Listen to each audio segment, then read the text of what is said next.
Hey, First Assembly of God.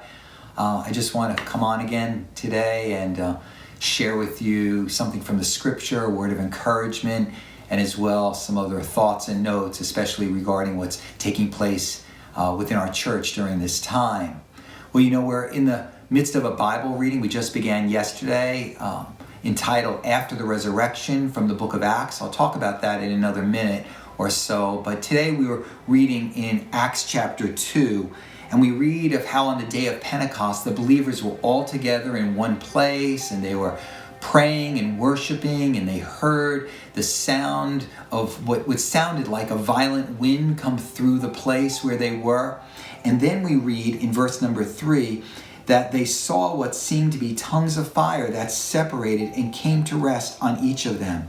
And all of them were filled with the Holy Spirit and began to speak in other tongues as the Spirit enabled them.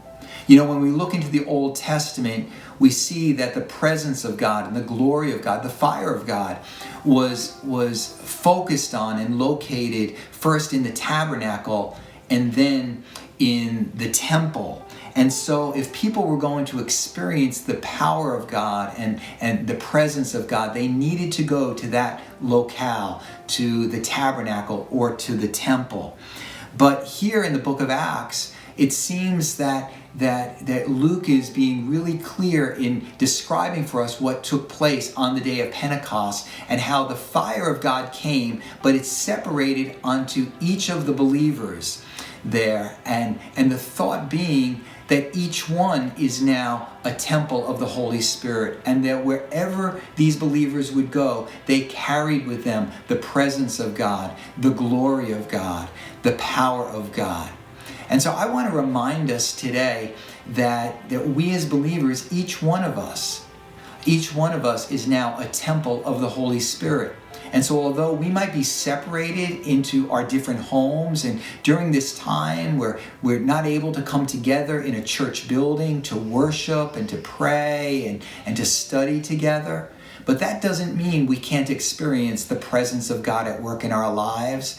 That doesn't mean we can't experience the power of God at work in our lives and through our lives. But rather, let's be reminded today that just as the Holy Spirit came on each of the believers on the day of Pentecost, so the Holy Spirit comes and fills each one of us and flows through our lives. You and I, each of us, is now a temple of the Holy Spirit. Well, I do want to encourage you to join with us in our Bible reading, again entitled After the Resurrection, as we go through the book of Acts and we read of what took place in and through the church of Jesus Christ following the resurrection and the ascension of Jesus. We just began yesterday in Acts chapter 1. We'll be going through 36 readings that will take us up to the day of Pentecost. So please join with us in that.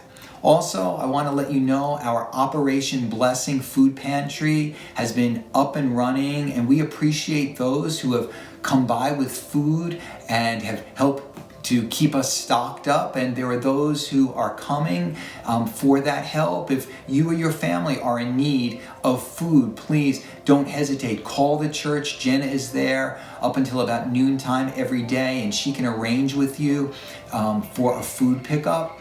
Also, we do want to do like we see in the book of Acts, where those who had enough and those who were taken care of then help to take care of those who are in need. And so I'd encourage you, if you could, to make a donation to Operation Blessing or send a financial donation to our benevolence fund. And we're going to be doing what we can as a church to help those within our congregation who find themselves in need during this time.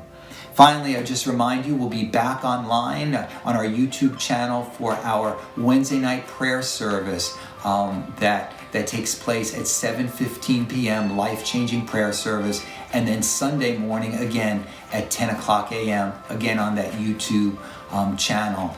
So God bless you, and let's remember that each one of us is a temple of the Holy Spirit.